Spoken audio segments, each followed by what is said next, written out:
Hello. I saw my maths teacher with a piece of graph paper yesterday. I think he must be plotting something.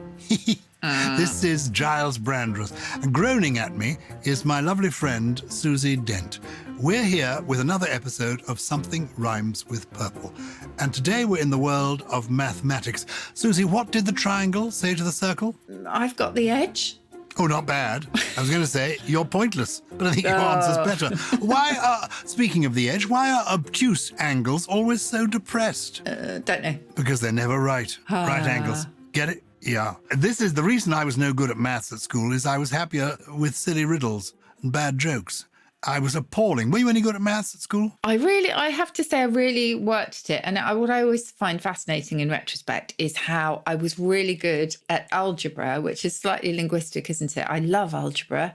Geometry, I just could not get my head around, I'm afraid. So anything of sort of real practical application, I struggled. Anything that was about decoding, I quite enjoyed. How about, so you say you struggled. I I did have to work really hard. I struggled at every element of it. Yeah. But one of the great, I'm a great enthusiast for poetry and for writing in general. One of my great childhood influences was Lewis Carroll, who, as Charles Dodgson, was a lecturer in mathematics at Oxford University and very much into algebra. But there you go. He was an authority on Euclid. Indeed, one of his biographers, who is a professor of mathematics and a friend of mine called Robin Wilson, he wrote a wonderful book about basically an introduction to Euclid, and he called it Here's Looking at Euclid. Oh, that's brilliant. Let's just dig down into the world of mathematics, but the very word mathematics. Where does mathematics as a word come from? Yeah, I was just double checking on Euclid, who was a Greek mathematician, but as I thought, he was massive on geometry, wasn't he? So his was the bit that I couldn't master. Yes, mathematics and maths. One of the big questions is it math or is it maths? It's that old complaint that American English gets it wrong and we get it right. Why do they call it math? But actually, do you know what? Both are equally right because, okay, this is going to sound incredibly complicated. I'll try and make it a little bit simple. But first of all, math is the first record that we have as an abbreviation of mathematics, but it did have a full stop after it.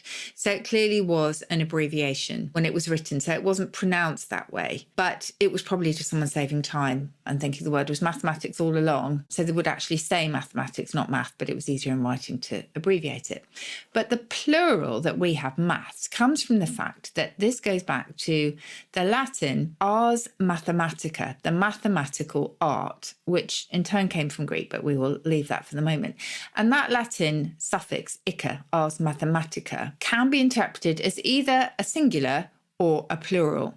So a feminine singular or a neuter plural. So when English borrowed these words, it could be ick or ix, depending on how you interpreted it. And indeed, if you look in the Middle Ages, you would have politic, mathematic, ethic. And that was under the influence of the French eke. But then there was a shift in the centuries that followed, and ix became the preferred form. So you have politics, ethics, etc. But it's not to say that the Americans get it wrong. So it's a fairly big nutshell. But yeah, neither of us are right. And so we must stop complaining about the Americans saying math and just get on with it. And the original word, mathematic, I somehow thought, but I think I probably got this wrong, that the two parts of it were MA first and then thematic, mathematic. No. Take it to pieces, would you? Okay, well, if we take it to pieces, it ultimately does go back to Greek, as I say, and they have a verb, manthanine, probably mispronouncing this, meaning to learn, simply. Oh. So it was all about education. So no, the theme bit is not related here. How interesting. And the mantha bit that comes from the Greek simply means to learn. Yeah. So it wasn't in its origin to do with numbers, shapes. No, and you have to remember that English moves quite often when it comes to learning and education. It moves from something very broad to something very specific or vice versa. But that broad to specific movement can be seen with grammar, because if you remember, grammar meant all learning. And then it became reduced to sort of the learning, the kind of basic building blocks of language. But it was all learning, if you remember, including education on the occult and magic. And that side of things, the magical arts, moved into the word glamour, which was a sibling of grammar. And in fact, it's an offshoot of grammar. And the educational sense stayed with the grammatical bit, the grammar. What is intriguing me now, as you explained to me, this S came along. It didn't need to. So we have mathematics, ethics, politics. Once upon a time, people at school, let us say in Shakespeare's day, 400, 500 years ago, they would have learnt about ethics, but they would also have learnt about rhetoric. Yes. So they did ethic as well as rhetoric. And the S came later onto ethics and politics, mathematics, but it wasn't added to rhetoric. No, it's interesting, isn't it? And the shift happened in more or less in Shakespeare's time, from the ick to the icks. But anyway, there's so much more to discuss. Should we go into addition and subtraction and things? Let's start with the stuff that I can do, which basically is addition and subtraction. When it comes to dividing, multiplying, oh, good grief, and equations, I'm lost. But I can just about add and subtract. Tell us. Okay, so adding goes back to the Latin ad, meaning to, that's ad, meaning to, and dare, meaning to give. So you are giving something to another sum and putting them together. To subtract means to draw away or under. So the sub, meaning under usually, or away, and tract goes back to the Latin trahere, meaning to draw, which is why we have a tractor as well, because it pulls things or draws things along. To divide, it goes back to the Latin dividere, to sort of force apart, if you like. And that too goes back to Latin, and a divide was something to be divided, and it's linked to individual, because individual, if you break it apart, goes back to the Latin for not divisible, because we are just one. Is that nice? Oh, it's intriguing. I like that. And then finally, to finish off the square, if you like, multiply. Now, if you buy multiply tissues, you will get the idea of multiplying, because it goes back to the Latin plicere, meaning to fold. So a multiply tissue is one that, or hanky, or whatever you call them, but they are multifolded, if you like. And if we multiply, we again folding. That kind of suggests division, doesn't it? Because it's getting smaller. But the idea is that you are adding extra layers, if you like, when we multiply things. And that same plicere, to fold, you will also find into replicate, believe it or not, which meant to refold originally. You know so much. I wonder if you know the origin of the symbols for these. The plus sign. Oh, gosh. The minus sign for subtract. Why divide is a line with a dot above it and below it. Why multiply is a little X. That's a whole nother episode. Maybe we should do an episode on symbols, actually, because I know we've covered punctuation and the graphic abbreviations there and the symbols, but we should do one on semaphores and symbols. That would be brilliant. Let's do that. Coming up shortly, symbols. And actually, if anybody has an idea for a subject you'd like us to talk about, do always feel free to get in touch wherever you are in the world. You simply contact us. It's purple@somethingelse.com. Odd numbers, even numbers. Why are odd numbers odd numbers? Why are even? Where do they come from? So the first meaning of odd, which comes from the Vikings, was having one left when divided by two, which is pretty much the mathematical sense that we keep today. So that's why we have odd numbers. But it also led to the idea of, oh, that's a bit odd, something single or solitary, and then unusual as a result. And even, in the sense that it's flat and smooth, etc., that's an Old English word. I guess even because things work out easily when divided by two, or when you're dividing, you get a sort of straight result rather than a fraction. Not related to the even that you will find in evening, because I always used to think the evening was the evening out of the day. And I loved that idea. But oh, it's a charming idea. Yeah, but actually it goes back to the German Abend. So yes, not the one that I thought. And you mentioned equation, similar idea really. That comes from the Latin equus or equus, Aequus, not related to Equus the horse. And it's interesting for me because it's at the heart of so many English words. So you have adequate, something that actually was much more positive than it is today. Equable, equanimity, when you have sort of an even temper. Equate, equity, equivalent, equator, because that's the circle where day and night are equal. Egalitarian, etc. You mentioned fraction. Yeah. And that comes from what? Same as fragile. That goes back to the Latin frangere, meaning to break up, essentially. And of course, a fraction is sort of breaking up. Integers. And an integer is a whole number. And that comes from the Latin meaning intact or whole. And you pronounce it integer, not integer. I say integer, yes. But probably either is allowed, is it? Yeah, just the soft G is given integer. So mathematics is the overall study of all these areas. So things like algebra, geometry, they come within mathematics, do they? We have to talk about algebra because this is one of not only one of the favourite things to do when I was younger, but also it's such a lovely etymology. So it goes back to the Arabic al, meaning the, and then jabr, meaning the reunion of broken parts, because it originally involved the surgical treatment of fractures in terms of bone setting. So algebra is really an exercise where you're restoring what's missing and putting things together. So I love that. And actually that al-jabr also gave us algorithm. So the al, forgive me for interrupting, you're telling me the al is like a definite article. Absolutely right. And I did this on Countdown the other day and people were astonished how often al crops up in different words. So alchemy gave us chemistry. The chemi was the kind of mutation of metals. And alligator, if you trace it back, it's based on Latin, but it actually came from Spanish el, which operates in the same way, legato, the lizard. So that's there as well. Alcatraz was all to do with pelicans. I mean, honestly, you can trace this al, this definite article, in many different ways. So we have algorithm, we have logarithms. Do you remember log tables? I loathed log tables. Oh, I loved log tables. I couldn't understand log tables. There were actual tables that you used, and then there was a kind of calculator, a kind of ruler type thing on which you calculated your logarithms. Yeah, so logarithms simplify calculations, essentially. And yes, we have these printed tables of logarithms, which have now gone away because we've got calculators. But, I absolutely loved those. Anyway, that goes back to the Greek logos, meaning a reckoning or a ratio, and arithmos, meaning a number. And our arithmos also, of course, gave us arithmetic.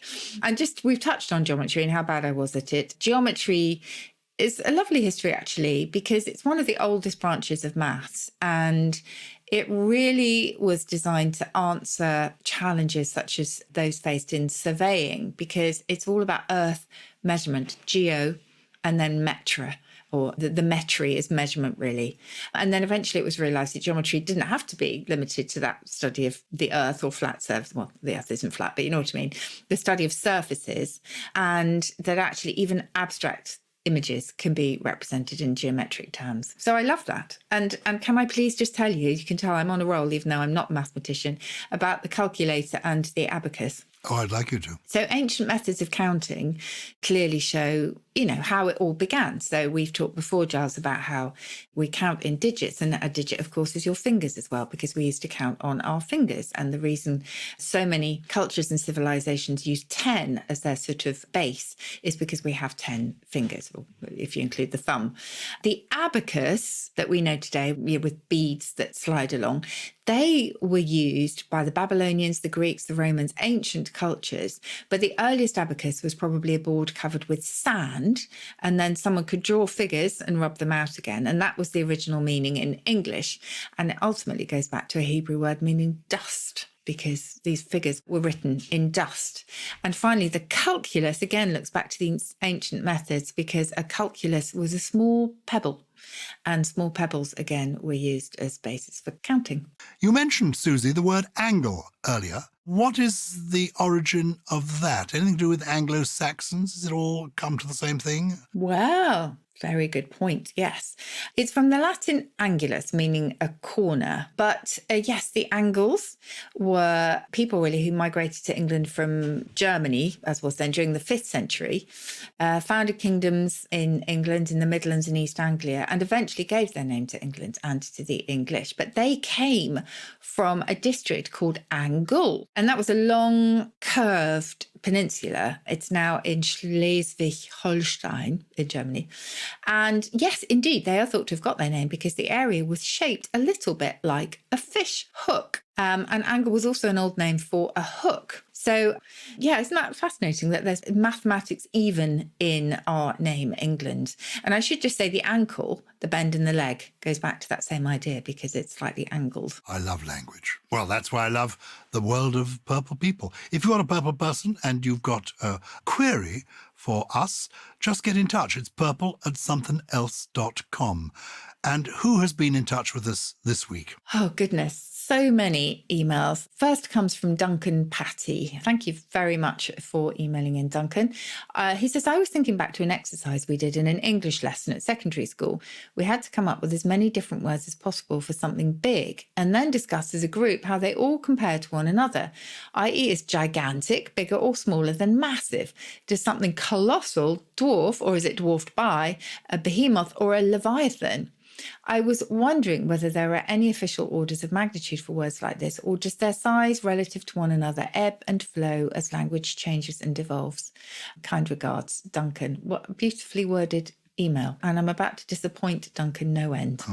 Because you can guess, there is, as far as I know, Duncan, there is no official order of magnitude. And the picture becomes clouded really by what we call linguistic inflation, so hyperbole. And we have been upping the ante in language for such a long time, whereby big doesn't cut it anymore. It's got to be gigantic. It's got to be enormous.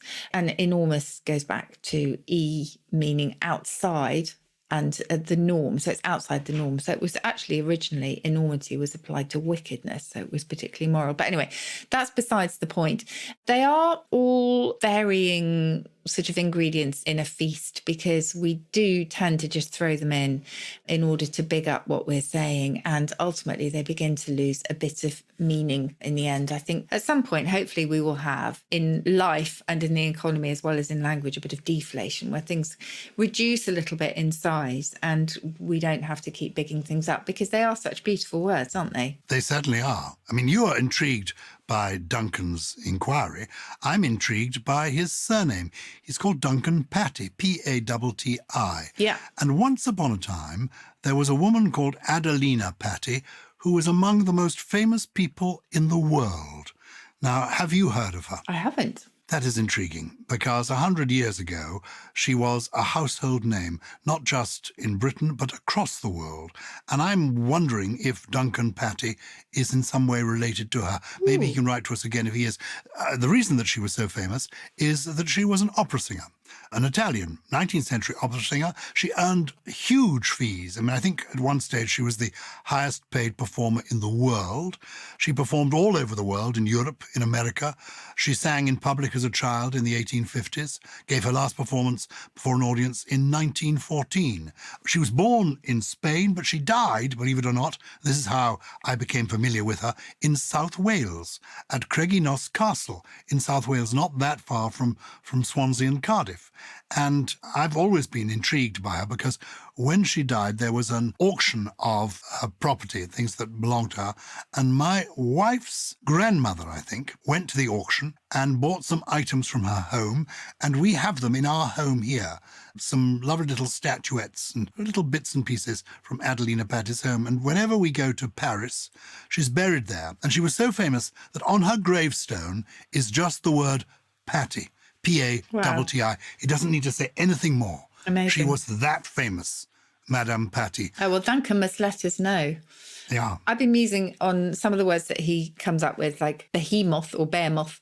That's from the Hebrew meaning a beast, and a leviathan definitely was a beast, because, of course, in the Bible, leviathan was a sea monster, sometimes equated with the devil, actually, as well as a whale and a crocodile. But yeah, it's a brilliant letter, and I'm sorry that I couldn't answer it particularly well.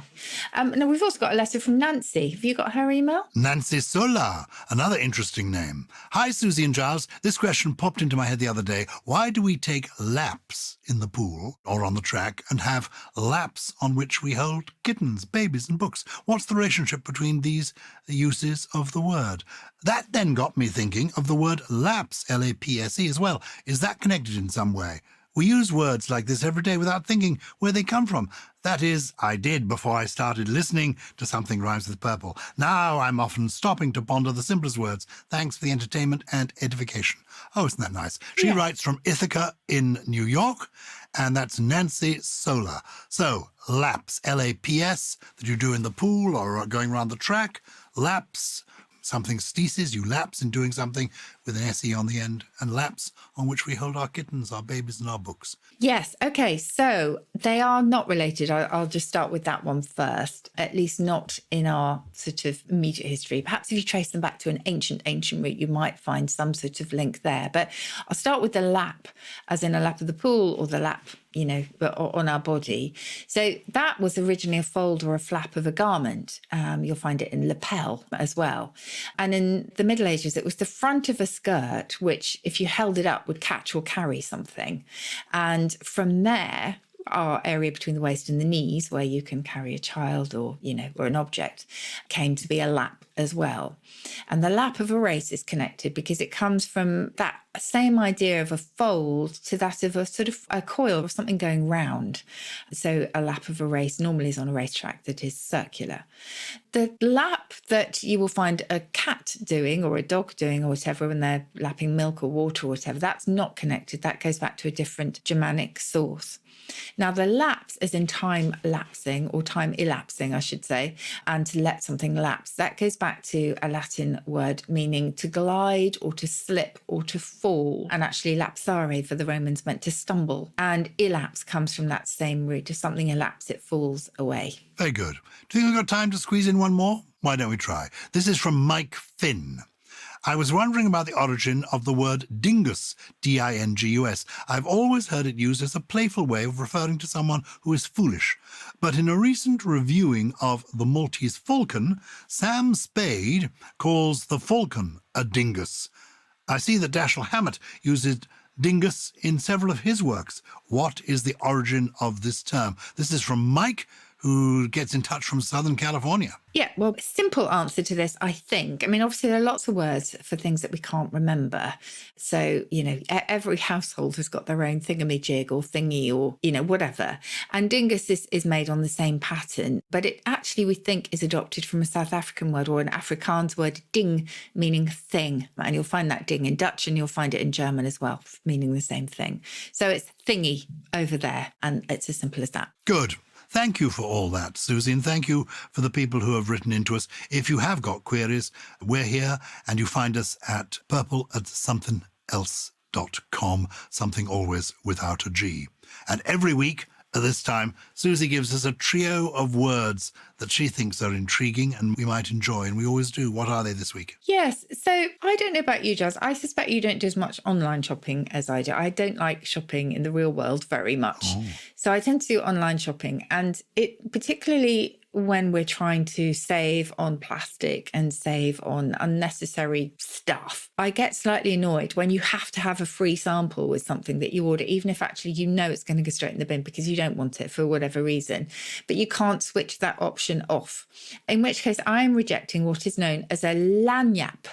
Lagniappe, a lanyap. And it essentially means something that is given away with another purchase. It actually goes back from French and then from Spanish, but it's something given as a bonus, even if you don't want it. Is this quite a new word? No, it's not actually. I think it's been around for a while, but I just think it's quite useful. Not that we'll probably ever just call it a free whatever bonus, but I just sometimes end up calling the companies and saying, please, can I not have these little sachets of whatever because I won't use them. Well, we give lagniappes on a regular basis when people join our special club, don't we? Because the Purple Plus Club, as well as giving ad-free listening, we have bonus episodes thrown in for free. Oh, yes, I know, but they're virtual, so they're not harming the planet. I think that's very good. Ah, that's the difference. Yes, I thought you meant we were giving away merch. I didn't know about this. No, we're giving away shows. Quality stuff. So this is a word that just fills a linguistic gap. It's apropos of nothing really, but it's a peen, P-E-E-N. Do you know what that is? Peen? Yes. I think I've heard this word. I think it's something to do with a tool of some kind. It is. Look at a hammer, and it's the end of the hammer head that's opposite the striking piece. Ah, often pointed. That's the peen, often pointed. Yeah, so you can use it to take out screws and things. But yes, that's the peen. The other end of the hammerhead is the peen. Anyway, I don't suppose that anyone's going to do anything with it, but just in case. No. It's lovely. And probably they're more practical than this next one, which is such a mouthful, but I was glad to know that something existed for this. Syngenisophobia. And if anyone doesn't know how to spell it, and clearly I think would need a bit of help with this one because it is such a mouthful, you can always look on the summary of each episode when you go to the podcast listing. Syngenisophobia is a dislike of one's relatives. Oh, my goodness. Oh. Yes, comes around every Christmas probably. Well, it could be for some families, this could be quite a useful word. Yes. Syngenisophobia. Yes. So, I mean, we know what a phobia is. That's a fear of something, Yes. isn't it? So it's really a fear, maybe, of one's relatives. A fear of someone who shares your genes is how I like to look at it. The syn, S-Y-N, as in synchronicity, and then genus, sort of same from the same family, the same clan. And is this one of those invented words that when people were making lists of phobias, they thought they'll come up with one for a fear or dislike of one's relations? Very likely, yes. We take the classical elements, make it sound old, but actually we've only just invented them. But yes, how about a poem for us to finish off today? Well, do you know, last week, was it, I was talking about the great playwright Noel Coward. Yes. Because this year marks the 50th anniversary of his death, and next year will mark the 125th anniversary of his birth.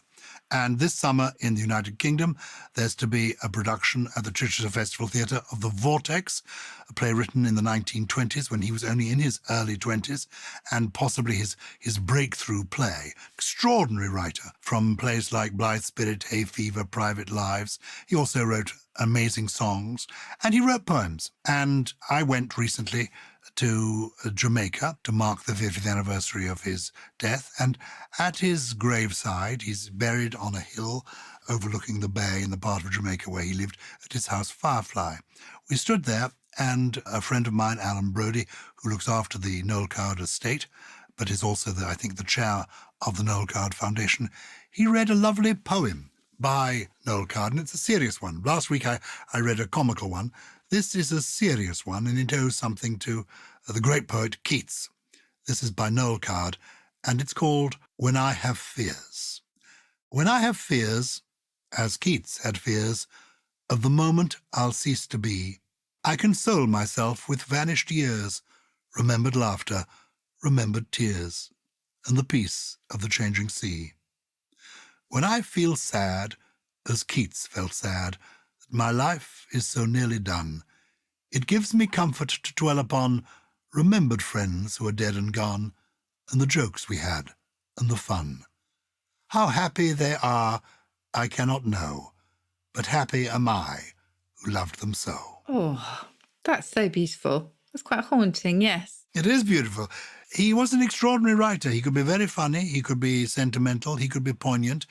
But basically, I think the reason his work lasts is that it rings true. Anyway, that was Noel Coward. Universal emotion, isn't it? The fear of death. It's beautiful.